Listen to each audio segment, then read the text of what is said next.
নমস্কার শ্রোতা বন্ধুরা, বৃষ্টি ও গল্প চ্যানেলে আপনাদের সকলকে আরও একবার স্বাগত জানাই। আজকে আমি পড়ছি হুমায়ুন আহমেদের লেখা হিমু। আজ তৃতীয় পর্ব। না, আপনি বসবেন। দাদিমা আপনার সঙ্গে কথা বলতে চান। আপনি চলে যাওয়ায় ওই দিন আমার উপর খুব রাগ করেছিলেন। ওনার ধারণা আমি আপনাকে বিদায় করে দিয়েছি। আজ আপনি দাদিমার মাথার থেকে ওই ধারণা দূর করবেন এবং আপনার ঠিকানা লিখে রেখে যাবেন। আপনার দাদিমা না আসা পর্যন্ত আমাকে এখানে একা একা বসে থাকতে হবে? আমি থাকবো আপনার সঙ্গে, একা বসিয়ে রাখবো না। আমরা কি নিয়ে কথা বলবো? দুজন মানুষ তো চুপচাপ মুখোমুখি বসে থাকতে পারে না, আমাদের কথা বলতে হবে। বলুন কথা। আপনার দাদিমার কি ফিরতে রাত হবে? বেশি রাত হওয়ার কথা না, তিনি জানেন আমি এখানে একা আছি। আমি টিভির দিকে মুখ ফিরিয়ে নিলাম। শব্দহীন খবর পাঠ দেখতে মন্দ লাগছে না, এরও একটা আলাদা মজা আছে। খবর পাঠকদের কখনো খুঁটিয়ে দেখা হয় না, তাদের শুধু কথাই শোনা হয়। কথা বন্ধ করে দিলেই শুধু ব্যক্তি হিসাবে তারা গুরুত্বপূর্ণ হয়ে পড়েন, তাদের খুঁটিয়ে দেখতে ইচ্ছা করে। হিমু সাহেব। জি? ও যে অসুস্থ, এই খবরটা কি আপনাকে দিয়েছে? এপিলেপসির কথা বলছেন? হ্যাঁ। জি, উনি আমাকে বলেছেন। বিয়ের আগে কিন্তু আমাদের কিছু বলেনি, এমন ভয়ঙ্কর একটা অসুখ সে গোপন করে গেছে। বিয়ের আগে অসুখটা হয়তো ভয়ঙ্কর ছিল না? সবসময়ই ভয়ঙ্কর ছিল। 6 বছর বয়স থেকে এই অসুখ নিয়ে সে বড় হয়েছে। তাহলে মনে হয় উনি অসুখে অভ্যস্ত হয়ে যাওয়ায় এটা হয়েছে। উনি ধরেই নিয়েছেন তার অসুখের ব্যাপারটা সবাই জানে, নতুন করে কাউকে কিছু জানানোর প্রয়োজন নেই। ইচ্ছা করে যে তিনি ব্যাপারটা গোপন করেছেন তা আমার মনে হয় না। আপনি কি তাকে ডিফেন্ড করার চেষ্টা করছেন? তা করছি। উনি আমার বন্ধু মানুষ, বন্ধুকে বন্ধু ডিফেন্ড করবে, বাইরের কেউ করবে না। তাছাড়া এখন তো আপনারা আলাদা হয়ে গেছেন, ওনার যা কিছু মন্দ তা নিয়ে মাথা ঘামাচ্ছেন কেন? ওনার ভালো যদি কিছু থাকে তা নিয়ে থাকুন। ওর ভালো কিছু নেই, ও পুরোপুরি অসুস্থ একজন মানুষ। ওর খিলগাঁয় বাসায় আপনি গিয়েছেন, সেখানে কি কোনো আম গাছ দেখেছেন? দেখেননি? ও কিন্তু প্রায় বাসার সামনে একটা আম গাছ দেখে, আম গাছের দিকে মুগ্ধ হয়ে তাকিয়ে থাকে। একবার রাত দুপুরে আমাকে ঘুম থেকে ডেকে তুলে বলল, এসা, চলো আমরা দুজন আম গাছটার নিচে বসি। আপনি নিশ্চয়ই বসতে যাননি? না, যাইনি। গেলে ভালো হতো। আপনি যদি বলতেন চলো যাই বসি আম গাছটার নিচে, কিংবা যদি বলতেন তোমার ওই আম গাছটার ডালে একটা দোলনা টাঙিয়ে দাও, আমি দোলনায় চড়বো, তাহলে খুব ইন্টারেস্টিং হতো। এতে কি পাগলামির প্রশ্রয় দেওয়া হতো না? না, হতো না। আপনি যাকে পাগলামি ভাবছেন তা হয়তো পাগলামি নয়। আলেকজান্ডার পুশকিন তার বাড়ির পিছনে সবসময় একটা দিঘি দেখতে পেতেন, জ্যোৎস্না রাতে দিঘির পাড়ে বেড়াতে যেতেন। একজন বিখ্যাত ব্যক্তি পাগলামি করে গেছেন বলেই পাগলামিকে স্বীকার করে নিতে হবে?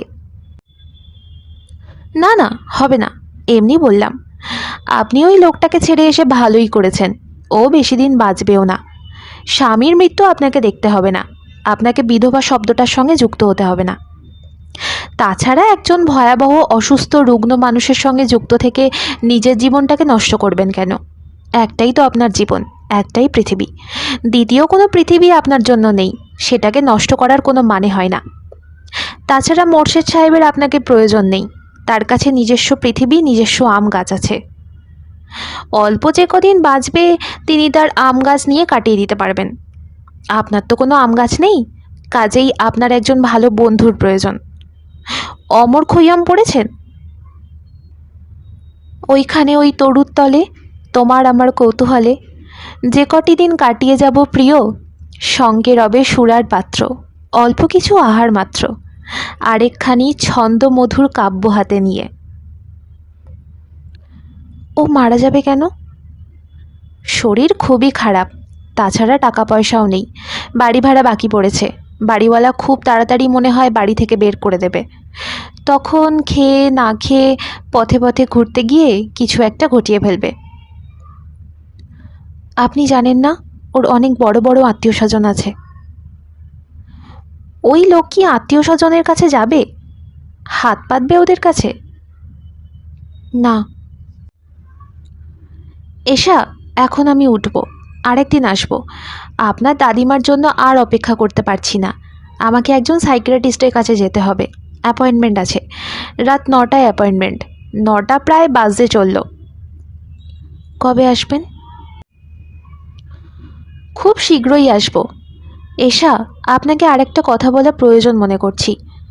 কথাটা হচ্ছে, আমার কথাবার্তা থেকে দয়া করে কোনো ভ্রান্ত ধারণা নেবেন না। মনে করবেন না আমি খুব কায়দা করে মোর্শেদ সাহেবের কাছে আপনাকে ফিরে যেতে বলছি। আপনি বলছেন না?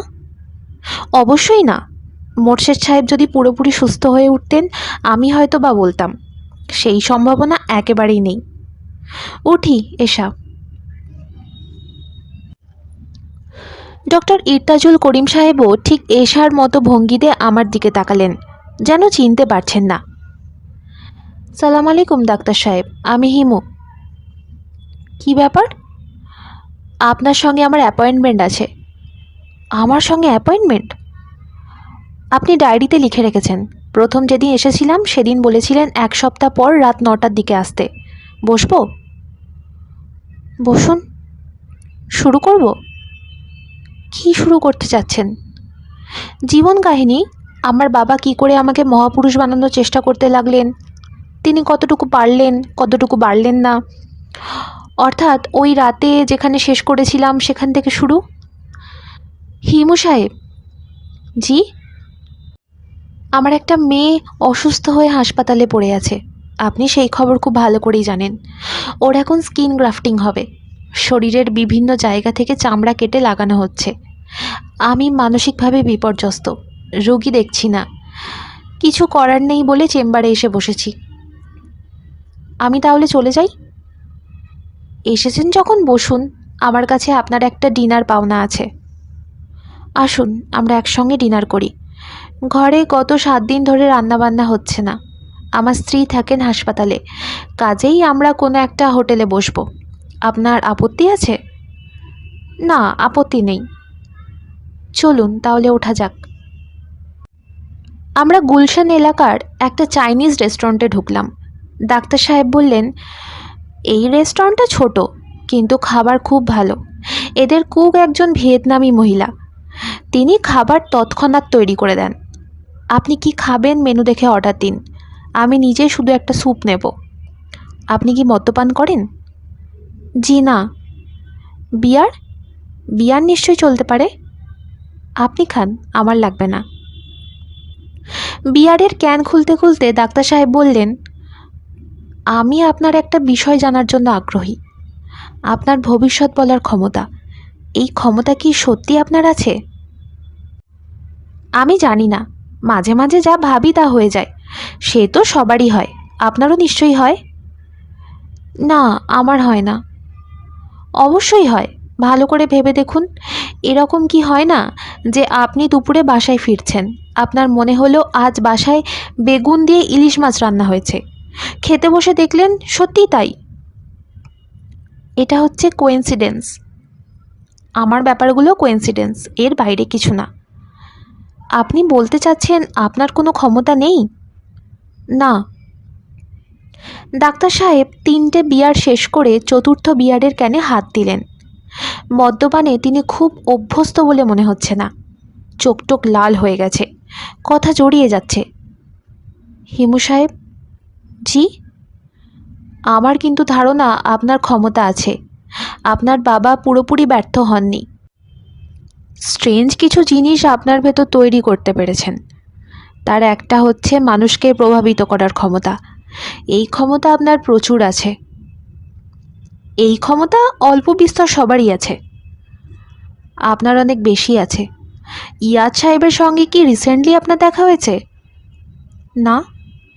আপনি কি জানেন তিনি গত 2 দিন ধরে ভিক্ষুক সেজে পথে পথে ঘুরছেন, দুরাত বাড়ি ফেরেননি? না, জানি না।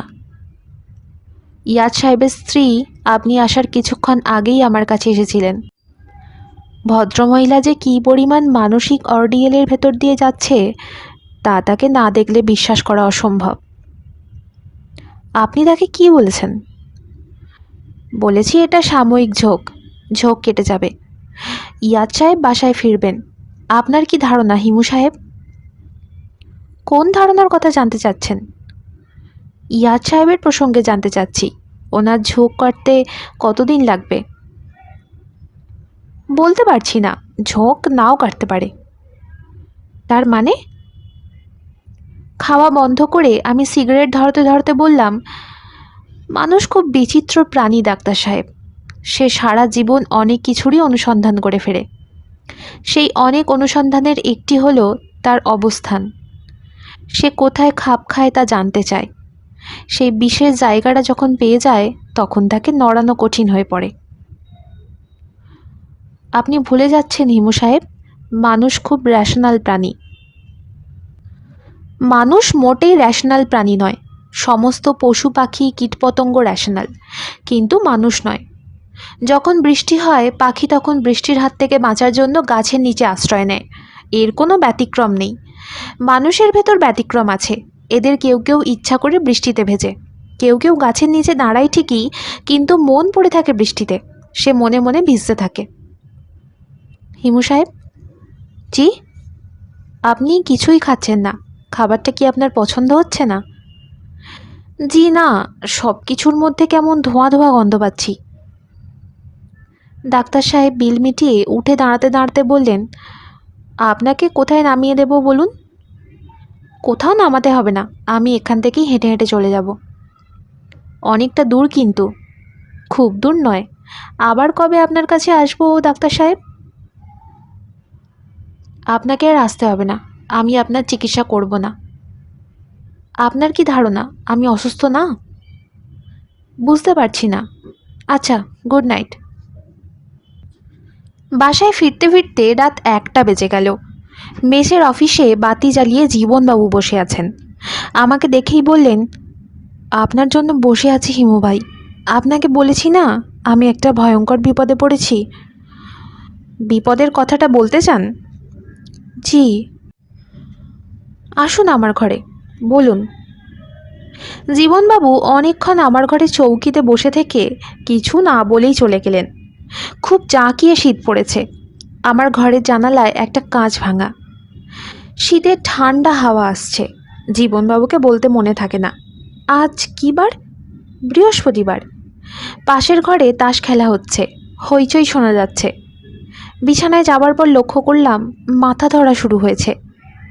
ইরতাজুল করিম সাহেবকে এই মাথা ধরার কথাটা বলা হয়নি। টেলিফোন করার জায়গা পাচ্ছি না। গ্রিন ফার্মেসি বন্ধ। কম্পিউটারের নতুন একটা সার্ভিস সেন্টার হয়েছে, ওদের টেলিফোন আছে, গেলেই টেলিফোন করতে দেয়। সার্ভিস সেন্টারটিও বন্ধ। এসেছি তরঙ্গিনী স্টোরে। নতুন ছেলেটি আমাকে দেখেই বলল, টেলিফোন নষ্ট। মিথ্যা বলছে বোঝাই যাচ্ছে। বলার সময় মুখের চামড়া শক্ত হয়ে গেছে। সে মনে হয় আগে থেকে ঠিক করে রেখেছিল আমাকে দেখলেই বলবে টেলিফোন নষ্ট। আমি আন্তরিক ভঙ্গিতে বললাম, গোটা 10 টাকা দিলে কি ঠিক হবে? বললাম তো নষ্ট। আপনার চাকরি কতদিন হয়েছে? তা দিয়ে আপনের কি প্রয়োজন? কোনো প্রয়োজন নেই, এমনি জিজ্ঞেস করছি। মুহিব এসেছিল এর মধ্যে? না। ওর ঠিকানা জানেন? না। আপনার ঠিকানা কি? আমার ঠিকানা দিয়ে কি করবেন? ছেলেটা কঠিন গলার স্বর বের করেছে। একে বিরক্তি করতে ভালো লাগছে। কি করে আরও রাগিয়ে দেওয়া যায় তাই ভাবছি। আপনাদের এই দোকান কখন খোলে? খামোখা প্যাচাল পড়তেছেন কেন? সওদা করার থাকলে সওদা করুন, নয়তো যান গিয়া। আপনার ঠিকানা তো এখনো বলেননি। আরে দূত্তরি। আমি দীর্ঘশ্বাস ফেলে বললাম, হ্যাঁ, বল পয়েন্ট কলম আছে, দেখান দেখি। সে একটা কলম সামনে রাখলো। তাকে দেখে মনে হচ্ছে কলম দিয়ে খোঁচা মেরে সে যদি আমার চোখ গেলে দিতে পারতো তাহলে খুশি হতো। দাম কত? 10 টাকা। বাংলাদেশি বল পয়েন্ট না? হুম। এগুলো 3 টাকা করে বাইরে বিক্রি হয়, আপনার এখানে 10 টাকা কেন? আপনে বাইরে থাইক্কা কিনেন। আমি আপনার এখান থেকেই কিনতে চাচ্ছি। 3 টাকার জিনিস বেশি হলে 4 টাকা হবে, তার চেয়েও বেশি হলে 5। 10 টাকা কেন? 10 বেশি ঠেকলে নেবেন না? মানিব্যাগ খুলে আমি আমার শেষ সম্বল 10 টাকার নোটটা দিয়ে 3 টাকা দামের বল পয়েন্ট কিনে বের হয়ে এলাম। টাকার সন্ধানে যেতে হবে।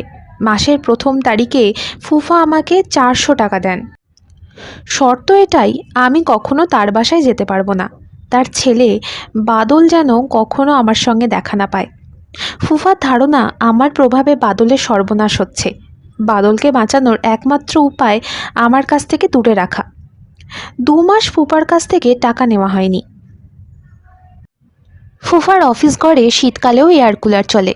এয়ার কুলারের বিজ বিজ আওয়াজ না হলে বোধহয় তার মেজাজ আসে না। কেমন আছেন ফুফা? ফুফা ফাইল থেকে মুখ না তুলেই বললেন, ভেতরে আসো, অনেক দিন দেখা হয় না। তোমাকে তুই করে বলতাম না তুমি করে বলতাম ভুলে গেছি। ভালো আছো? জি। আমি মোটামুটি নিশ্চিত ছিলাম যে তুমি জেলে আছো। তোমার মতো লোক দীর্ঘদিন বাইরে ঘুরে বেড়াতে পারে না। এক সময় না এক সময় তাদের জেলে ঢুকতে হয়। এর মধ্যে পুলিশ ধরেনি তোমাকে? না। আমি অবশ্যই বাদলকে বলেছি তুমি জেলে আছো। তোমার 1 বছরের সাজা হয়েছে। না বললে তোমার খোঁজ বের করার জন্য অস্থির হয়ে পড়তো। আমি কি বসবো ফুপা? ফুপা বিস্মিত হয়ে বললেন, অনুমতি নিচ্ছ কেন? বসো। আপনার অফিসে ঢুকলেই নিজেকে অফিসের একজন কর্মচারী বলে মনে হয়। আপনাকে মনে হয় বড় সাহেব, সামনে বসতে ভয় লাগে। ফুফা খুশি হলেন, ফাইল সরিয়ে আমার দিকে তাকালেন। তোমার টাকা আলাদা করে রেখেছি। থ্যাঙ্কস ফুপা। নাও, খাম দুটা রাখো। 400 400 করে 800 আছে। খাম পকেটে ভরলাম। ফুপা আমার দিকে খানিকটা ঝুঁকে এসে বললেন, তুমি ইচ্ছা করলে আমার অফিসে কাজ করতে পারো। এন্ট্রি লেভেলের অফিসারের একটা পোস্ট খালি আছে। আমরা অ্যাডভার্টাইজমেন্ট করব না। অ্যাডভার্টাইজ করলে সামাল দেওয়া যাবে না। তুমি চাইলে আজই তোমাকে অ্যাপয়েন্টমেন্ট দেওয়া যেতে পারে। বেতন কত? Basic 3,000 plus 40% house rent, 200 convince, 300 medical. হিসাব করো কত হলো? জটিল হিসাব আমাকে দিয়ে হবে না ফুপা, তবে আমি খুব ভালো একজন লোকের সন্ধান দিতে পারি। Very honest. তোমার কাছে তো আমি লোক চাইনি। না চাননি, তবু হাতে যখন আছে তখন বললাম। আমার জানা তার মতো মানুষ এই পৃথিবীতে দ্বিতীয় কেউ নেই। তার উপর আমি 800 টাকা বাজি রাখতে পারি। এই টাকাটাই আমার সম্বল। আপনি যদি এখন কাউকে পান যে লোকটির মতো, তাহলে আমি সঙ্গে সঙ্গে আপনাকে 800 টাকা দিয়ে দেবো। ফুফা চুরুট ধরাতে ধরাতে বললেন, কি আছে লোকটার যা অন্য কারণ নেই? সে তার বাড়ির সামনে একটা আম গাছ দেখতে পায়, যদিও সেখানে কোনো আম গাছ নেই, কোনো কালেও ছিল না। সে পরিষ্কার আম গাছ দেখে, গাছে পাখি বসে থাকতে দেখে, পাখির কিচিরমিচির শুনতে পায়। ফুফা বিস্মিত হয়ে বললেন, তুমি এই বদ্ধ উন্মাদকে আমার এখানে চাকরি দিতে চাচ্ছ? জি। কেন বলো তো? ভদ্রলোকের চাকরির খুব দরকার। উনি অসুস্থ, এপিলেপসি আছে। আগে ভালো চাকরি করতেন, এখন চাকরি নেই। যদি চাকরি হয় মানসিক শান্তি পাবে, এতে শরীর সুস্থ হয়ে থাকবে। তোমার ধারণা আমার অফিস পাগল সারাবার কারখানা? না না, তা হবে কেন? একে উন্মাদ, তার উপর এপিলেপসি পেশেন্ট, তাকে তুমি আমার এখানে চাকরি দেওয়ার কথা ভাবলে কি করে বলো তো? আর ভাববো না ফুপা, এখন তাহলে যাই। যাও, খবরদার বাসায় আসবে না। বাদল আছে কেমন? ও ভালোই আছে। তোমার প্রভাব থেকে দূরে আছে, ভালো না থাকার তো কোনো কারণ নেই। আমি কি ওর সঙ্গে টেলিফোনে কথা বলতে পারি ফুপা? অনেক দিন দেখি না, কথা বলতে ইচ্ছা করে। অসম্ভব, টেলিফোন করতে পারবে না, একেবারেই অসম্ভব। বলবো ঢাকা সেন্ট্রাল জেল থেকে বিশেষ অনুমতি নিয়ে টেলিফোন করছি। মিনিট 2 কথা বলবো, 2 মিনিট কি আর হবে? কিছু হবার থাকলে 2 মিনিটেই হবে। বাদলের মাথা খারাপ হয়েই আছে, ঠিক করার চেষ্টা করছি। তোমার টেলিফোন পেলে আর ঠিক হবে না। হিমু, তুমি বিদায় হও, ক্লিয়ার আউট। এখন থাকো কোথায়? কোথায় থাকি বলতে যাচ্ছিলাম, ফুপা আমাকে থামিয়ে দিয়ে বললেন, থাক, বলতে হবে না, জানতে চাচ্ছি না। আমি ঘর ছেড়ে বেরোবার আগে বললাম, ফুফা, বাদলের ব্যাপারে একটা ক্ষুদ্র সমস্যা হতে পারে। ওই সমস্যাটা নিয়ে কি ভাবছেন? কি সমস্যা? আমি জেলে আছি শুনে সেও ভাবতে পারে জেলে যাওয়াটা প্রয়োজনীয়, কাজেই জেলে যাওয়ার একটা চেষ্টা করতে পারে। ফুফার মুখ গম্ভীর হয়ে গেল। আমি চলে এলাম। মজনু মিয়ার ভাতের হোটেলে যেতে হবে, ভাতের বিল দিতে হবে, অনেক টাকা বাকি পড়ে আছে। মজনু মিয়ার হোটেলে খুব ভিড়, প্রচুর কাস্টমার, সবার জায়গা হচ্ছে না, কেউ কেউ দাঁড়িয়ে আছে। মজনু মিয়া টাকা গুনতে হিমশিম খাচ্ছে। আমাকে দেখে শীতল গলায় বলল, ভাইজান, কথা আছে। কি কথা? সাধারণ না প্রাইভেট? প্রাইভেট। আমি প্রাইভেট কথা শোনার জন্য অপেক্ষা করতে লাগলাম। বসার জায়গা নেই, দাঁড়িয়ে থাকতে হবে।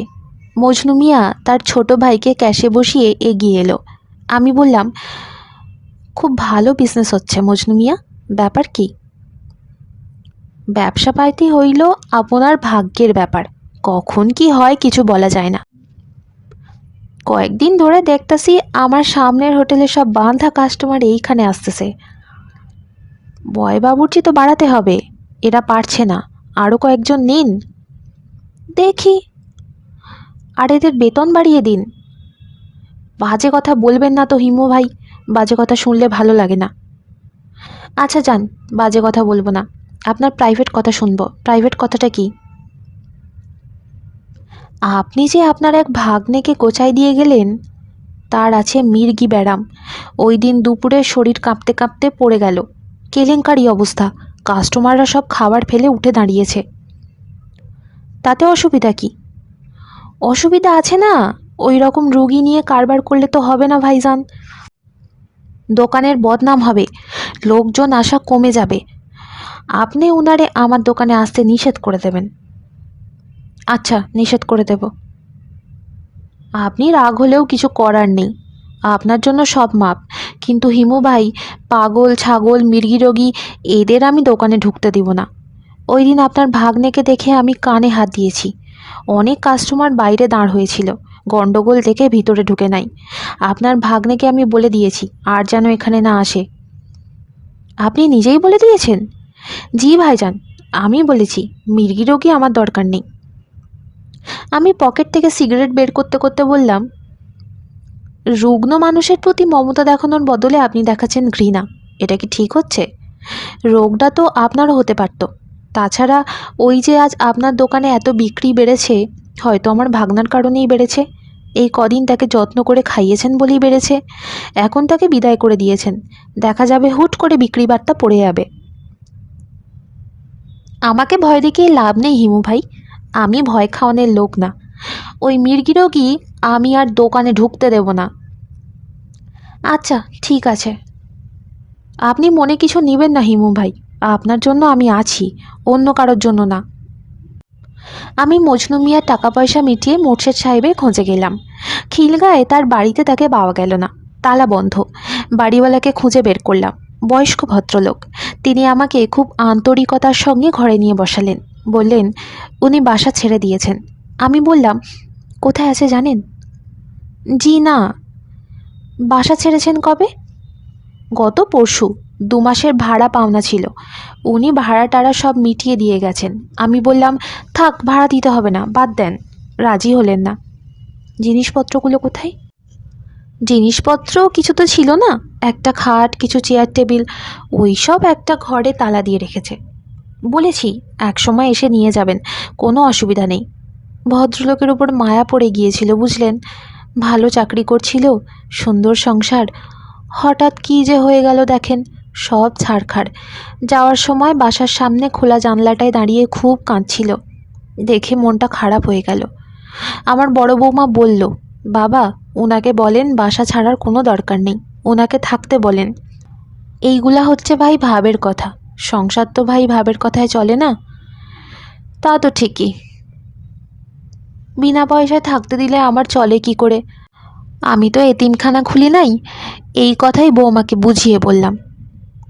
উনি কি বললেন? কিছু বলে নাই, চুপ করেছিল, লক্ষ্মী মেয়ে, শ্বশুরের মুখের ওপর কখনো কথা বলে না। তারপর শুনি রাতে ভাত না খেয়ে শুয়ে পড়েছে। আমি বললাম, ভাত খাওনি কেন মা? সে বলল, মানুষটার জন্য মনটা খুব খারাপ লাগছে বাবা, ভাত খেতে ইচ্ছা করছে না। কী রকম করে কাঁদছিল। যাই হোক, মেয়ে ছেলের কথা বাদ দেন। মেয়ে ছেলে বিড়ালের জন্য কাঁদে। এখন বলেন, আপনি ওনার কে হন? সম্পর্কে মামা হই। ও আচ্ছা, খুশি হয়েছি আপনার সঙ্গে কথা বলে। আমি বললাম, আপনার বড় বৌমাকে একটু ডাকবেন। কেন? একটু দেখব, ভালো মানুষ দেখার মধ্যেও পুণ্য আছে, যদি অসুবিধা না হয় একটু ডাকুন। ভদ্রলোক বিস্মিত হয়েই তার বড় বৌমাকে ডাকলেন। সাদা সিধা সরল চেহারার মেয়ে, 2 বছরের একটা বাচ্চা কোলে নিয়ে দাঁড়িয়ে আছে। কত বয়স হবে মেয়েটার?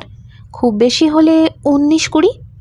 তার কোলে শিশুটিও অবিকল তার মতো দেখতে। মা এবং শিশু যেন একই ছাঁচে তৈরি। আমি বললাম, আপনি কেমন আছেন? মেয়েটি জবাব দিল না। আমি বললাম, আপনার ছেলেটার কি নাম রেখেছেন? মেয়েটি এই প্রশ্নেরও জবাব দিল না। বাচ্চা নিয়ে ভেতরে চলে গেল। বাড়িওয়ালা ভদ্রলোক বললেন, আমার বৌমা খুব লাজুক স্বভাবের, বাইরে কারোর সঙ্গে কথা বলতে পারে না। আমি বললাম, আমি কথা বলতে চাইনি, শুধু দেখতে চেয়েছি। আচ্ছা ভাই, যাই। আপনার ভাগ্নেকে বলবেন জিনিসপত্র সাবধানে রাখা আছে, যেন চিন্তা না করে। জি আচ্ছা, বলবো। আপনার অনেক মেহেরবানি।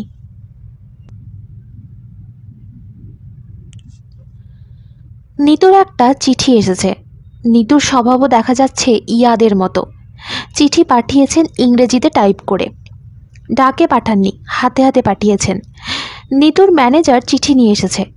তার উপর নির্দেশ, চিঠি আমার হাতে দিয়ে অপেক্ষা করবে এবং জবাব নিয়ে যাবে। বড়লোকের ম্যানেজার শ্রেণীর কর্মচারীরা নিজের প্রভু ছাড়া সবার উপরে বিরক্ত হয়ে থাকে। এই ভদ্রলোককে দেখলাম মহা বিরক্ত। প্রায় ধমকের স্বরে বললেন, কোথায় থাকেন আপনি? কেন বলুন তো? এই নিয়ে 10 বার এসেছি। বসে যে অপেক্ষা করব সেই ব্যবস্থাও নেই। মেসের অফিস অন্ধকার। একজনকে বললাম একটা চেয়ার এনে দিতে, সে আচ্ছা বলে চলে গেল, তার আর দেখা নেই। আমি গম্ভীর গলায় বললাম, এরপর যখন আসবেন একটা ফোল্ডিং চেয়ার সঙ্গে করে নিয়ে আসবেন। ম্যানেজারের মুখ কঠিন হয়ে গেল। মনে হচ্ছে এই জাতীয় কথাবার্তা শুনে সে অভ্যস্ত নয়। নিতু চিঠি বের করে বলল, চিঠি পড়ে জবাব লিখে দিন, আপা বলেছেন জবাব নিয়ে যেতে। এখন চিঠি পড়তে পারবো না। ম্যানেজার হতভম্ব গলায় বলল, এখন চিঠি পড়তে পারবেন না? জি না। চিঠি আপা পাঠিয়েছেন। আমি হাই তুলতে তুলতে বললাম, আপাই পাঠাক আর দিদিমণিই পাঠাক, চিঠি এখন পড়বো না। কখন পড়বেন? তাও তো বলতে পারছি না। আমার মাথা ধরা রোগ আছে, খারাপ ধরনের মাথা ধরা। এখন সেটা শুরু হয়েছে। আমি খুব ঠান্ডা পানিতে অনেকক্ষণ ধরে গোসল করব। তারপর দরজা জানলা বন্ধ করে ঘুমাবো। ঘুম থেকে উঠে যদি দেখি মাথা ব্যথা সেরেছে, তখন পড়তে পারি, আবার নাও পারি। জরুরি চিঠি। আমার ঘুমটা চিঠির চেয়েও জরুরি। আপনি বরং এক কাজ করুন, এখন চলে যান, রাতে একবার খোঁজ নেবেন। আপাকে কি বলবো আপনি চিঠি পড়তে চাচ্ছেন না? আমি ম্যানেজারের মুখের দিকে তাকালাম। সে আমাকে ভয় দেখানোর চেষ্টা করছে। মানুষজন দ্রুত বদলে যাচ্ছে, সবাই ভয় দেখাতে চায়, ভয় দেখিয়ে কাজ সারতে চায়।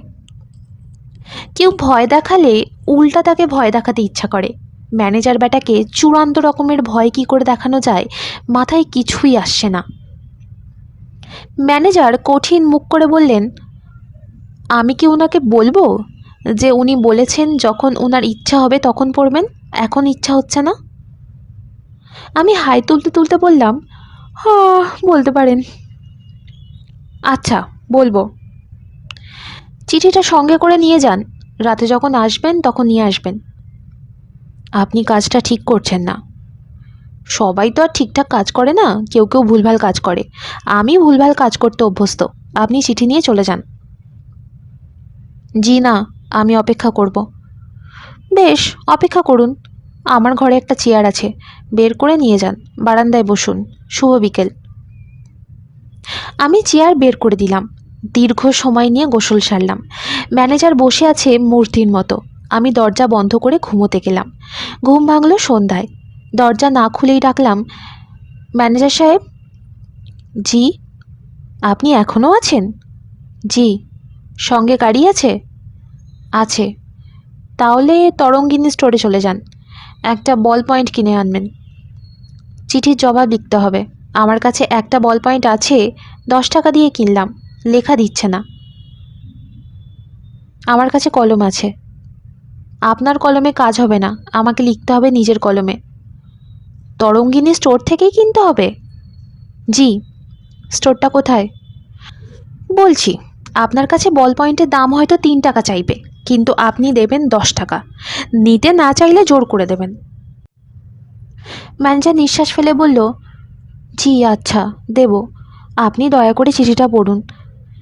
তার কঠিন ভাব এখন আর নেই, এখন সে ভীত চোখেই আমাকে দেখছে। আমি দরজা খুলে চিঠি নিলাম। ম্যানেজার সাহেবকে তরঙ্গিনী স্টোরটা কোথায় বুঝিয়ে বললাম। ভদ্রলোক আর একবার বলল, অন্য কোনো জায়গা থেকে কিনে আনলে হবে না? আমি কঠিন গলায় বললাম, না। নিতু লিখেছে, হিমু সাহেব, আশা করি সুখে আছেন। অবশ্যই আমার আশা করা আর না করায় কিছু যায় আসে না। আপনি সবসময় সুখেই থাকবেন এবং আপনার আশেপাশের মানুষদের নানাভাবে বিভ্রান্ত করবেন, বিপদে ফেলবেন। অন্যদের সমস্যায় ফেলতেও সুখ আছে, এই সুখের ঘাটতি আপনার কখনোই হয় না। আপনি নিশ্চয়ই ইতিমধ্যে জেনেছেন যে আপনার বন্ধু অবশেষে আপনার সুচিন্তিত পরামর্শ গ্রহণ করেছে। তিনি ভিখিরি হয়েছেন, ভিখিরির মতো সাজসজ্জা করে পথে পথে ঘুরছেন। এমন হাস্যকর ব্যাপার যে ঘটবে তা কখনোই কল্পনা করিনি। ইয়াদ বুদ্ধিমান নয়, এই তথ্য আপনি যেমন জানেন আমিও জানি, কিন্তু ও যে কতটা বোকা তা আপনিই চোখে আঙুল দিয়ে আমাকে দেখালেন। ইয়াদের আত্মীয় স্বজনদের আমি বলেছি ব্যাপারটা আর কিছুই না, ইয়াদের এক ধরনের খেলা। ওরা ব্যাপারটা সেভাবেই নিয়েছে এবং বেশ মজাও পাচ্ছে। কিন্তু আমি তো জানি ব্যাপারটা খেলা হলেও আপনার জন্য খেলা, ইয়াদের জন্য না। আপনি যে খেলা খেলেছেন তা হলো ডেঞ্জারাস গেম। আশা করি আপনি জানেন খেলা কোথায় শেষ করতে হয়। আমি 2জন লোক ইয়াদের পিছনে লাগিয়ে রেখেছি, ওরা সব সময় তার দিকে লক্ষ্য রাখছে। আমার ধারণা ছিল 2 দিন পার হওয়ার আগেই ওর মোহভ্রম হবে এবং সে বাড়িতে ফিরে আসবে। আমাকে জোর খাটিয়ে কিছু করতে হবে না, কিন্তু সে বাসায় ফিরছে না। আপনি এই চিঠি পাওয়া মাত্র এমন ব্যবস্থা করবেন যেন সে বাড়িতে ফিরে আসে।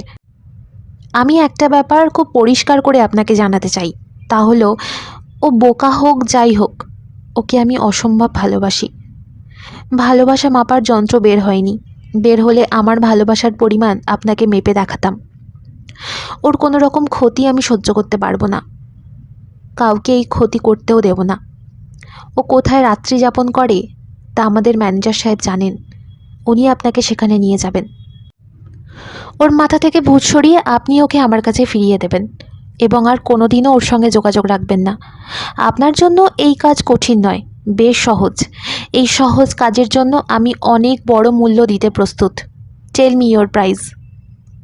আরও কিছু বলার ছিল, ক্লান্ত বোধ করছি। নিতু। আমি চিঠি শেষ করে ডাকলাম, ম্যানেজার সাহেব। ভদ্রলোক তৎক্ষণাৎ সাড়া দিল, জি স্যার। আপনাকে কি চিঠির জবাব নিয়ে যেতে বলেছে? জি। বল পয়েন্ট এনেছেন? জি। কত নিয়েছে? 4 টাকা চেয়েছিল। আপনি 10 টাকা দিতে বলেছেন, দিয়েছি। নিতে চাচ্ছিল না, আপনার কথা বলে জোর করে দিয়ে এসেছি। ভালো করেছেন। আপনি কি চিঠির জবাব দেবেন? না, তবে আপনাকে নিয়ে ইয়াদের খোঁজে যাব। চলুন যাওয়া যাক। এখন গেলে ওনাকে পাওয়া যাবে না, ওনার একটা ঘুমানোর জায়গা আছে, রাত 11টার দিকে সেখানে ফেরেন। তাকে কি এখন ভিখারির মতো লাগে? জি লাগে। ভিক্ষা শুরু করেছে? জি না। চলছে কিভাবে? তা ঠিক জানি না, কিছু টাকা পয়সা নিয়ে বের হয়েছিল বলে মনে হয়। খাওয়া দাওয়া করছে? প্রথম দিন কিছু খাননি, রাতে একটা পাউরুটি খেয়েছেন। তারপর? আমি শুধু প্রথম দিনের খবরই জানি। ওর দিকে লক্ষ্য রাখার জন্য লোক রাখা আছে না? জি আছে। ম্যানেজার সাহেব, আপনি নিজে কি খাওয়া দাওয়া করেছেন না দুপুর থেকে এখানেই বসে আছেন? খাইনি কিছু। যান খেয়ে আসুন। জি না। না কেন? ম্যানেজার জবাব দিল না। আমি বললাম, নিতু কি বলে দিয়েছে আমাকে এক মুহূর্তের জন্য চোখের আড়াল না করতে? জি। তাহলে চলুন, আমার সঙ্গেই চলুন, আপনাকে খাইয়ে আনি। লাগবে না। আসুন যাই। স্যার, আমি কিছু খাবো না। রাত 11টায় ইয়াদের সন্ধানে বের হলাম। ইয়াদ থাকে মিরপুর 10 নম্বরে সিএনভি গুদামে। গুদামের ভিতর গাদাগাদি করে রাখা রাস্তার কালভার্টের সিরামিক স্ল্যাব, দেখতে বিশাল আকৃতির সিলিন্ডারের মতো। তার একটিতে ইয়াদের সংসার। বাইরে থেকে ইয়াদ বলে ডাকতেই সে খুশি খুশি গলায় বলল, চলে আয়, মাথা নিচু করে ঢুকবি। দাঁড়া 1 সেকেন্ড, বাতি জ্বালাই। সে কুপি জ্বালালো। আমি ঢুকলাম। ভক করে খানিকটা পচা দুর্গন্ধ নাকে ঢুকলো। গন্ধে নাড়ি ভুড়ি উল্টে আসছে রে ইয়াদ। প্রথম খানিকক্ষণ গন্ধ পাবি, তারপর আর পাবি না। মাথা নিচু করে ঢোক। সিলিন্ডার স্ল্যাবের এক মাথা পলিথিন দিয়ে মোড়ানো, অন্য মাথায় চটের পর্দা। নিচে পুরনো একটা কম্বল লম্বালম্বি বিছানো। কম্বলের ওপর ইয়াদ হাসি মুখে বসে আছে। তুই আসবি জানতাম, ইচ্ছা করেই তোকে খবর দিইনি। তুই হচ্ছিস গ্রে হাউন্ড টাইপ, গন্ধ শুকে শুকে চলে আসবি। আমার সংসার কেমন দেখছিস? মন্দ না। মন্দ না মানে? এক্সিলেন্ট। শীত টের পাচ্ছিস? না। পূব পশ্চিমে মুখ করা, উত্তরি বাতাস ভেতরে ঢোকার কোনো উপায় নেই। মশা লাগছে? না। এক মুখ পলিথিন দিয়ে ঢাকা, অন্য মুখে চটের পর্দা, মশা ঢোকার কোনো উপায় নেই। এরকম আরামের জায়গা কোথায় খুঁজে পেলি? এর চেয়েও আরামের জায়গা আছে, ভাড়া বেশি। আমি বিস্মিত হয়ে বললাম, ভাড়া দিতে হয়? অবশ্যই দিতে হয়। এর ভাড়া কত?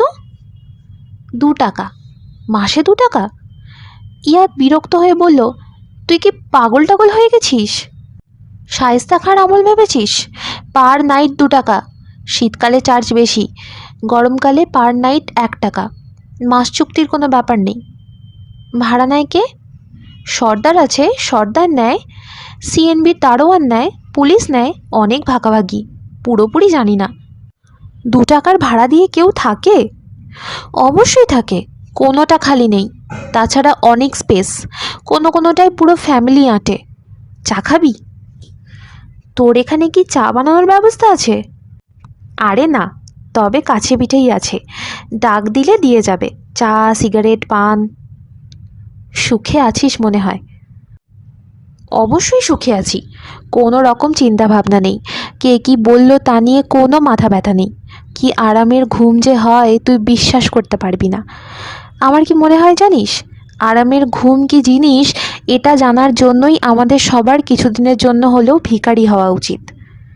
তার উপর ভিখারিদের মধ্যে কমিউনিস্ট ফিলিং যা আছে তারও তুলনা নেই। বাইরে থেকে আমাদের মনে হয় এক ভিখারি অন্য ভিখারিকে দেখতে পারে না। এটা খুবই ভুল কথা। সবাই সবার খোঁজ রাখে। ধর সিগারেট খা। সিগারেট ধরেছিস? ধরেছি। হাইকোর্ট মাজারের কাছে এক রাতে গাঁজা খেয়েছি, 2 টান দিয়ে মাথা ঘুরে পড়ে গেলাম, উঠলাম সেই সকালে। ইয়াদ গা তুলিয়ে হাসতে লাগলো। আমি বললাম, নিতুর কথা মনে হয় না? ইয়াদ কিছুক্ষণ চুপ করে বলল, না। একেবারেই না?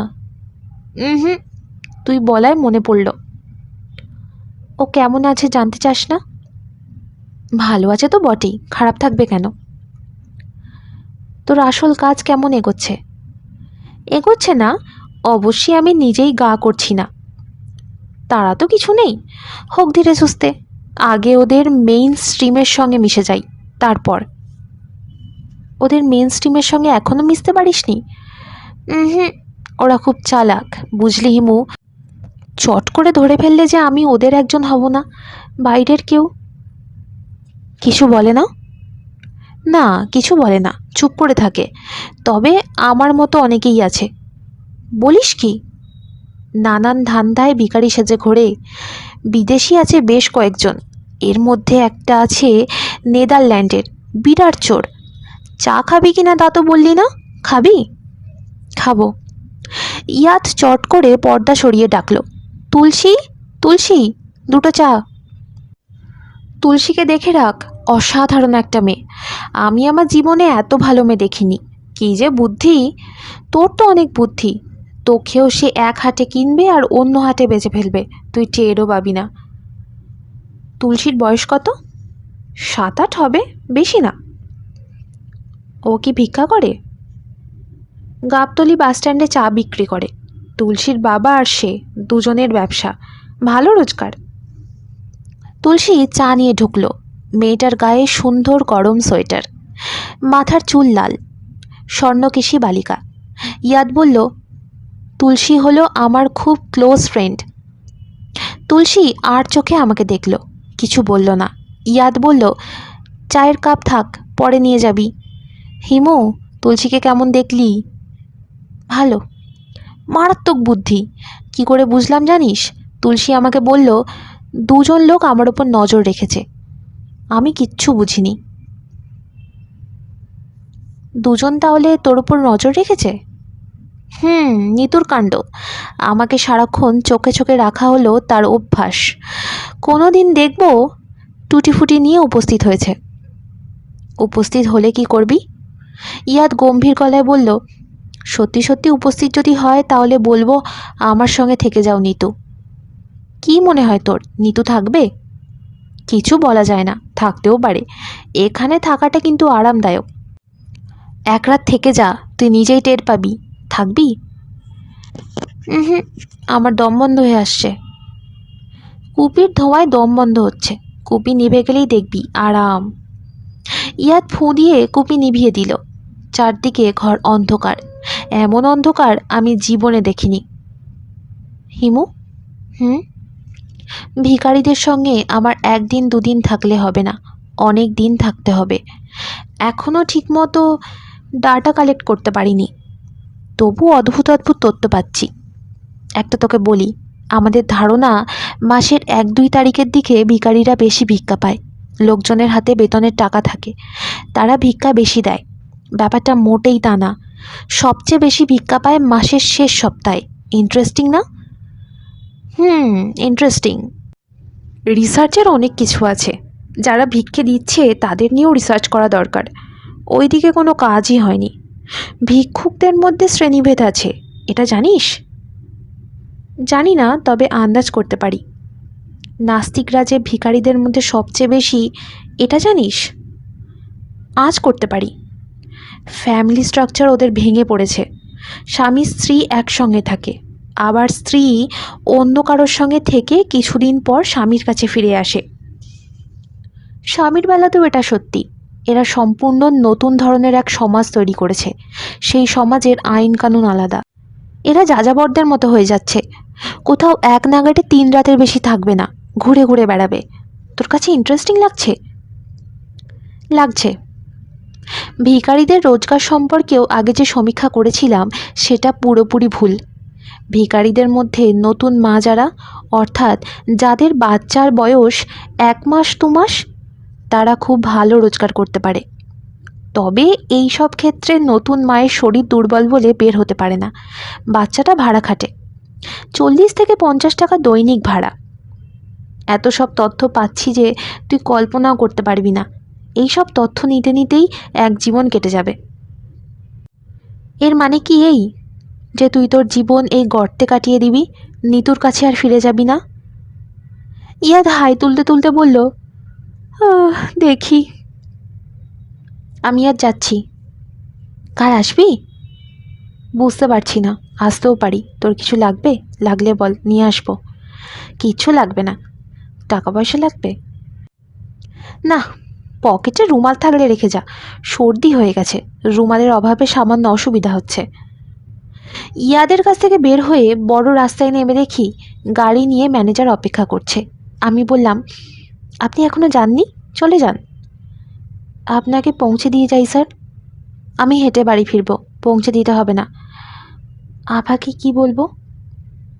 আমি কয়েকদিনের মধ্যে তার সাথে দেখা করব, যা বলার আমি তখন বলবো। উনি খুব অস্থির হয়ে আছেন স্যার।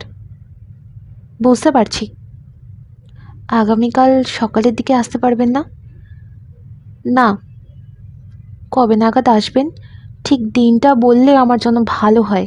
আপা জিজ্ঞেস করবেন, কিছু বলতে না পারলে রাগ করবেন। ম্যানেজার হয়ে জন্মেছেন, বসের ডাক তো সহ্য করতেই হবে। ভিখারি হয়ে জন্মালে কারোর ধার ধারতে হতো না। বেঁচে থাকছেন যাদের দয়ায়, তাদের ওপর সমীহ করতে হচ্ছে না। ইন্টারেস্টিং না? ম্যানেজার জবাব দিল না, দুঃখিত চোখে তাকিয়ে রইল। বেচারার জন্য আমার মায়া লাগছে, কিন্তু কিছু করার নেই। নিতুর সঙ্গে দেখা করতে যাওয়ার সময় হয়নি, নিতুকে অপেক্ষা করতে হবে। রূপার চিঠি এসেছে। কি অবহেলায় খামটা মেঝেতে পড়ে আছে। আরেকটু হলে চিঠির ওপর পা দিয়ে দাঁড়াতাম। খাম খুলে দীর্ঘশ্বাস ফেললাম। এত বড় কাগজে একটি মাত্র লাইন, তুমি কেমন আছো। নাম সই করেনি, তারিখ দেয়নি, চিঠি কোত্থেকে লেখা তাও জানবার উপায় নেই। শুধু একটি বাক্য, তুমি কেমন আছো। প্রশ্নবোধক চিহ্নটি সাদা কাগজে কি কোমল ভঙ্গিতেই না আঁকা হয়েছে। আমি দীর্ঘশ্বাস ফেললাম এবং সঙ্গে সঙ্গে মনে হলো রূপার আগের চিঠি পুরোটা পড়া হয়নি। কি লেখা ছিল সেই চিঠিতে কোনোদিনও জানা যাবে না, কারণ চিঠি আমি হারিয়ে ফেলেছি। নিতুকে জিজ্ঞেস করলে হয়তো জানা যাবে। চিঠিটা নিতু পড়েছে। নিতুর কাছে যেতে হবে। যেতে ভরসা পাচ্ছি না, কারণ ইয়াদের খোঁজ পাচ্ছি না। সে তার আগের জায়গায় নেই। তুলসী মেয়েটি ছিল, সে কিছু জানে না, কিংবা জানলেও কিছু বলছে না। নিতুর ম্যানেজারও জানে না। নিতু যাদের ইয়াদের পিছনে লাগিয়ে রেখেছিল, তাদের ফাঁকি দিয়ে ইয়াদ সটকে পড়েছে। যে মানুষ ভোল পাল্টে ঢাকার ভিক্ষুকদের সঙ্গে মিশে গেছে, তাকে খুঁজে বের করা খুব সহজ কথা না। নিতু এবং তার আত্মীয় স্বজনরা সর্বশক্তি নিয়োগ করেছে। বিত্তবানদের শক্তি তুচ্ছ করার বিষয় নয়। এরা একদিন ইয়াদকে খুঁজে বের করবে। নিতু যখন তার সামনে এসে দাঁড়াবে, তখন ইয়াদকে মাথা নিচু করে তার সঙ্গেই যেতে হবে, কারণ নিতুর আছে ভালোবাসার প্রচণ্ড শক্তি। এই শক্তি অগ্রাহ্য করার ক্ষমতা ঈশ্বর মানুষকে দেননি। এই ক্ষমতা তিনি শুধু তার কাছেই রেখে দিয়েছেন। ইয়াদ কোনো সমস্যা না, সমস্যা হলো মোর্শেদ। সেও উধাও হয়ে গেছে। মজনু মিয়ার ভাতের হোটেলে সে খেতে আসে না, পুরনো বাসায় যায় না, তার আত্মীয় স্বজনদের ঠিকানা জানি না। তবে সে তার আত্মীয় স্বজনদের কাছে যাবে তাও মনে হয় না। সে একমাত্র এশার কাছেই যেতে পারে। কেন জানি মনে হচ্ছে তার কাছেও যায়নি। বড় শহরে হঠাৎ হঠাৎ কিছু লোকজন হারিয়ে যায়, কেউ তাদের কোনো খোঁজ দিতে পারে না। মোর্শেদও কি হারিয়ে গেছে, অদৃশ্য হয়ে গেছে? প্রকৃতি মানুষকে অনেক ক্ষমতা দিয়েছে, অদৃশ্য হওয়ার ক্ষমতা দেয়নি। তবে মানুষেরই সেই অক্ষমতা প্রকৃতি পুষিয়ে দেওয়ারও ব্যবস্থা করেছে। কেউ অদৃশ্য হতে চাইলে প্রকৃতি সেই সুযোগ করে দেয়। একদিন গেলাম এশাদে বাড়ি। এশাদ দরজা খুলে আনন্দিত গলায় বলল, আরে আপনি কেমন আছেন? ভালো আছি। ওই যে আপনি গেলেন আর খোঁজ নেই। দাদিমা রোজ একবার জিজ্ঞেস করে, লোকটা এসেছে? উনি কি আছেন? না, নেই। আমার কি ধারণা জানেন? আমার ধারণা আপনি খোঁজ খবর নিয়ে আসেন, যখন দাদিমা থাকেন না তখন উপস্থিত হন। আসুন, ভেতরে আসুন। আজ এশাকে অনেক হাসি খুশি লাগছে। মনে হচ্ছে তার বয়সও কমে গেছে। উজ্জ্বল রঙের শাড়ি পরেছে, তবে আজও খালি পা। ওই দিন আপনি দাদিমাকে হাসপাতালে নিয়ে গেলেন, ওনার ওষুধপত্র লেগেছিল, আপনিই কিনে দিলেন। দাদিমা ওই টাকা আপনাকে দিতে চাচ্ছে, সেজন্যই তিনি আপনাকে এত খোঁজ করছেন। আমি দাদিমাকে বললাম, তুমি শুধু শুধু ব্যস্ত হচ্ছ, টাকা দিলেও উনি নেবেন না। টাকা নেব না এই ধারণা আপনার কেন হলো? আপনাকে দেখে, আপনার কথাবার্তা শুনে মনে হয়েছে। আমি মানুষকে দেখে অনেক কিছু বুঝতে পারি। না, বুঝতে পারেন না। টাকা আমি নেব। সব মিলিয়ে 41 টাকা খরচ হয়েছে। আজ আমি টাকাটা নিতেই এসেছি। আপনি সত্যি বলছেন? হ্যাঁ। বসুন, টাকা নিয়ে আসছি। এশা টাকা নিয়ে এলো। আমি উঠে দাঁড়ালাম। এশা বলল, আপনি বসুন। আমি আবার বসলাম। এশা বসলো আমার সামনে, সহজ গলায় বলল, আপনার সঙ্গে আমার আর দেখা হবে না। আমি সামনের সপ্তাহে দেশের বাইরে চলে যাচ্ছি। আমেরিকার নিউ জার্সিতে আমার মেজো ভাই থাকেন। ইমিগ্রেন্ট। তিনি আমার জন্য গ্রিন কার্ডের ব্যবস্থা করেছেন। আমি তার কাছে চলে যাব। বাহ, ভালো তো। ভালো মন্দ জানি না, ভালো মন্দ নিয়ে মাথা ঘামাইনি। ভালো হবারই সম্ভাবনা। নতুন দেশে সম্পূর্ণ নতুন করে জীবন শুরু করতে পারবেন। এখানে থাকলে হঠাৎ হঠাৎ পুরনো স্মৃতি আপনাকে কষ্ট দেবে। হয়তো হঠাৎ একদিন মোর্শেদের সঙ্গে পথে দেখা হলো, আপনি কি বলবেন ভেবে পাচ্ছেন না, তিনিও ভেবে পাচ্ছেন না। কিংবা ধরুন খিলগাঁয়ে আপনাদের বাসার সামনে দিয়ে যাচ্ছেন, হঠাৎ মনে হলো আরে এই বাড়ির বারান্দার চেয়ার পেতে জ্যোৎস্না রাতে দুজনে বসে গল্প করেছি। এসে আমাকে থামিয়ে দিয়ে তীক্ষ্ণ গলায় বলল, এসব আমাকে কেন বলছেন? এমনি বলছি। শুনুন হিমু সাহেব, আপনি খুব সূক্ষ্মভাবে আমার মধ্যে এক ধরনের অপরাধ বোধ সৃষ্টি করার চেষ্টা করছেন। চেষ্টা করতে হবে না, আপনার ভেতর এমনিতেই কিছু অপরাধ বোধ আছে। দেশ ছেড়ে চলে যাবেন, তার পিছনে একটা অপরাধ বোধ কাজ করছে। সেটা নিশ্চয়ই দূষণীয় নয়? দূষণীয়। মানুষকে পুরোপুরি ধ্বংস করার ক্ষমতা রাখে এমন কটা জিনিসের একটা হলো অপরাধবোধ। আপনি এই অপরাধবোধ ছেড়ে ফেলুন। কিভাবে ছেড়ে ফেলবো? দেশ ছেড়ে যাওয়ার আগে মোর্শেদ সাহেবের সঙ্গে একটা সহজ সম্পর্ক তৈরি করুন। কথা বলুন, গল্প করুন। তার একটা চাকরির ব্যবস্থা করে দেওয়া যায় কিনা দেখুন। চাকরি খোঁজার ব্যাপারে আমি আপনাকে সাহায্য করতে পারি। কিছু ক্ষমতাবান মানুষের সঙ্গে আমার পরিচয় আছে। হিমু সাহেব, আপনি নিতান্তই আজে বাজে কথা বলছেন। আমি এর কোনোটাই করব না। 11 তারিখ বেলা 3টায় আমার ফ্লাইট। আমি অসম্ভব ব্যস্ত, তাছাড়া ইচ্ছাও নেই। টিকিট কাটা হয়েছে? হ্যাঁ, মেজো ভাই টিকিট পাঠিয়েছেন, বাংলাদেশ বিমানের ফ্লাইট। আমি উঠে দাঁড়াতে দাঁড়াতে বললাম, এশা, আপনি কিন্তু যেতে পারবেন না, আপনাকে থাকতে হবে এই দেশেই। তার মানে? মানে আমি জানি না। আমি মাঝে মাঝে চোখের সামনে ভবিষ্যৎ দেখতে পাই। আমি স্পষ্ট দেখছি আপনি মোর্শেদ সাহেবের হাত ধরে বিরাট একটা আম গাছের নিচে দাঁড়িয়ে আছেন। আপনি কি আমাকে ভয় দেখানোর চেষ্টা করছেন? ভয় দেখাচ্ছি না, কি ঘটবে তা আগে ভাগে বলে দিচ্ছি। প্লিজ আপনি এখন যান, আপনার সঙ্গে আমার কথা বলাই ভুল হয়েছে। শুনুন হিমু সাহেব, 11 তারিখ বেলা 3টায় আমার ফ্লাইট। আপনার কোনো ক্ষমতা নেই আমাকে আটকানোর। প্লিজ এখন যান, আর কখনো এখানে আসবেন না, আমাকে বিরক্ত করবেন না। আমাকে 2টা টেলিফোন করতে হবে। রিক্সা নিয়ে তরঙ্গিনী স্টোরে উপস্থিত হলাম। নতুন ছেলেটা কঠিন চোখে তাকাচ্ছে। আমি বললাম, বল পয়েন্ট কিনতে এসেছি, এই নিন 10 টাকা। ছেলেটার কঠিন চোখে ভয়ের ছাপ পড়ল। সে আমাকে বুঝতে পারছে না বলেই ভয় পাচ্ছে। কয়েকদিন আগে এক ম্যানেজার সাহেবকে কলম কিনতে পাঠিয়েছিলাম, এসেছিল? ছেলেটি হ্যাঁ সূচক মাথা নাড়ল। তার চোখে ভয় আরও গাঢ় হচ্ছে। সেই কলমেও লেখা যাচ্ছে না, তাই জন্য আর একটা কেনার জন্য এসেছি। ভাইজান, আপনার পরিচয় কি? আমার কোনো পরিচয় নেই, আমি কেউ না, আমি হলাম নোবডি। টেলিফোন ঠিক আছে? জি আছে, 2টো টেলিফোন করব। প্রথম টেলিফোন বাদলকে। বাদল চমকে উঠে চিৎকার করলো, কে, হিমুদা নাকি? হুম। কোত্থেকে টেলিফোন করছো? কোত্থেকে আবার? জেলখানা থেকে। জেলখানা থেকে টেলিফোন করতে দেয়?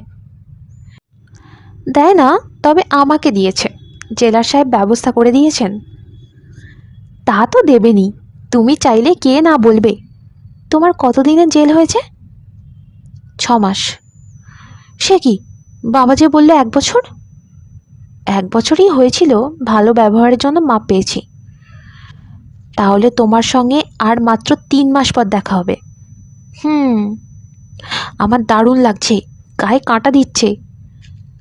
তুই আমার একটা কাজ করে দে বাদল, একজন লোককে খুঁজে বের করে দে তো, তার নাম মোর্শেদ। কোথায় খুঁজব? কোথায় যে সে আছে বলা মুশকিল, তবে আমার মনে হয় 132 নম্বর খিলগাঁয় একতলা একটা বাড়ির সামনে সে গভীর রাতে একবার না একবার আসে। ওই বাড়ির সামনে ফাঁকা জায়গাটায় সে একটা আম গাছ দেখতে পায়। আসলে কোনো গাছ নেই, কিন্তু লোকটা দেখে। গাছটা দেখার জন্যই সে প্রতি রাতে একবার সেখানে যাবে। আমার তাই ধারণা। বলো কি? ইন্টারেস্টিং ব্যাপার। জেল থেকে বের হয়ে তোকে সব গুছিয়ে বলবো।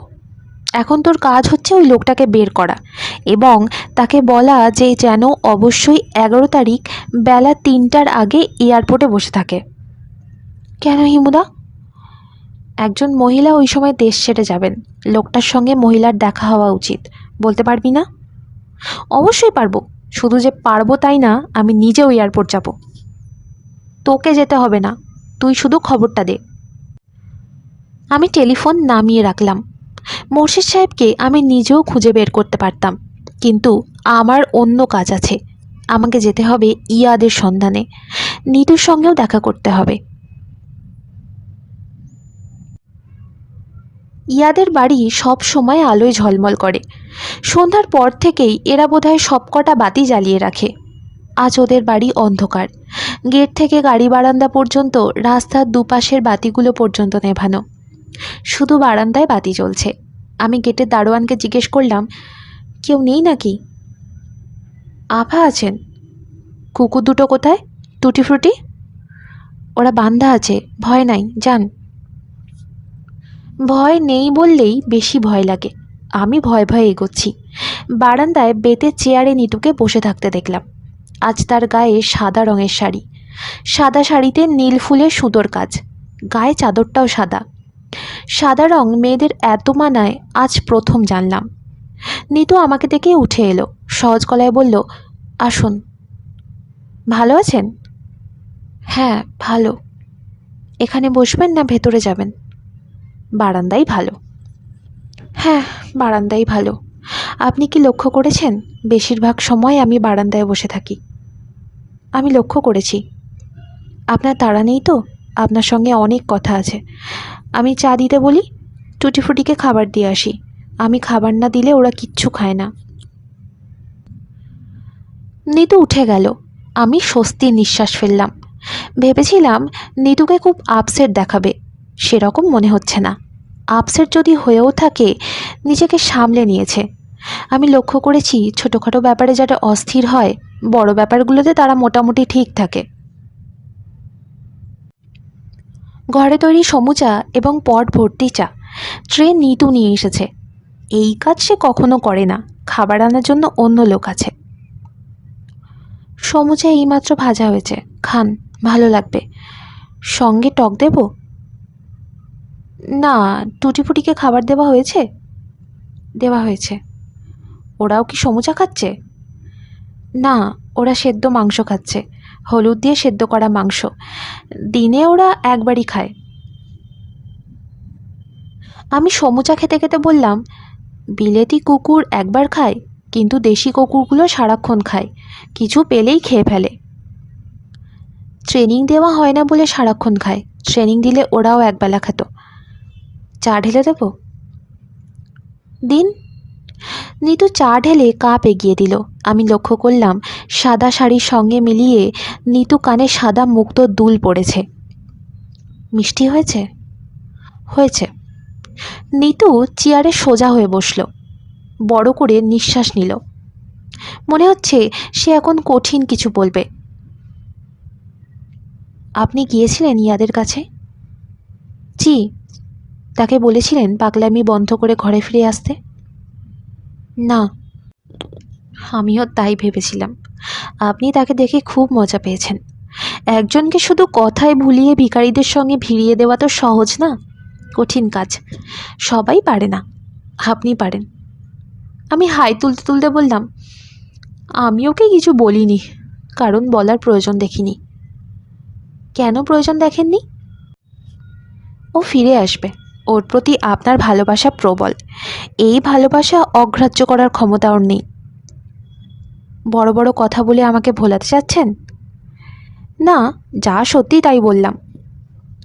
যা সত্যি তা আপনি কাউকে বলেন না, কারণ সত্যিটা তো আপনি নিজেও জানেন না। আপনি বিভ্রম তৈরি করতে পারেন, তাই জন্যই বিভ্রমের কথা বলেন। আমি খুব বিনয়ভাবে আপনাকে একটা চিঠি লিখেছিলাম, আশা করেছিলাম আপনি আসবেন। আসেননি। ইয়াদের সঙ্গে দেখা করতে গিয়েছিলেন, তাও আমার কারণে যাননি। ইয়াদকে আপনি কানে মন্ত্র দিয়েছেন, তাকে বলেছেন যে দুটো লোক তার পেছনে লেগে আছে। যে জন্য সে ভোর রাতে সবার চোখে ধুলো দিয়ে পালিয়ে যায়। আমি কি ঠিক বলছি না? চুপ করে থাকবেন না, উত্তর দিন। আমি বললাম, একটা সিগারেট কি খেতে পারি? নিতু নরম গলায় বলল, অবশ্যই খেতে পারেন।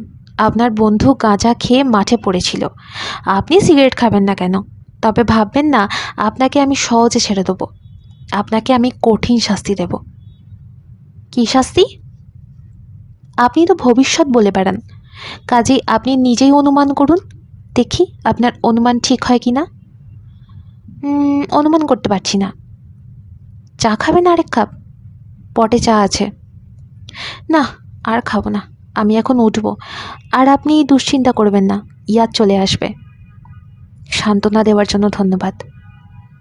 নিতু হাসল, কিন্তু তার চোখ অসুস্থ মানুষের চোখের মতো ঝকঝক করছে। আমি চেয়ার ছেড়ে উঠে দাঁড়ালাম। নিতু বলল, আপনাকে কি শাস্তি দেব তা না বলেই চলে যাচ্ছেন? অনুমান করতে পারছেন না? না, একটু চেষ্টা করুন, চেষ্টা করলেই পারবেন। পারছি না। আচ্ছা, যান। নিতু উঠে দাঁড়ালো। আমি গেটের দিকে এগোচ্ছি এবং ভয় পাচ্ছি, অকারণে তীব্র ভয়। মনে হচ্ছে শরীর ভারী হয়ে এসেছে, ঠিকমতো পা ফেলতে পারছি না। গেটের প্রায় কাছাকাছি চলে যাবার পর বুঝতে পারলাম নিতু কী শাস্তি দিতে চাচ্ছে। একবার ইচ্ছা করলো চেঁচিয়ে বলি, না নিতু না। আর সময় পাওয়া গেল না। টুটি ফ্রুটি উল্কার মতো ছুটে এলো। মাটিতে পড়ে যাওয়ার আগে এক ঝলক দেখলাম বারান্দায় আঙুল উঁচিয়ে নিতু দাঁড়িয়ে আছে। ধবধবে সাদা পোশাকে তাকে দেখাচ্ছে দেবী প্রতিমার মতো। নিতু হিসহিস করে বলল, কিল হিম, কিল হিম।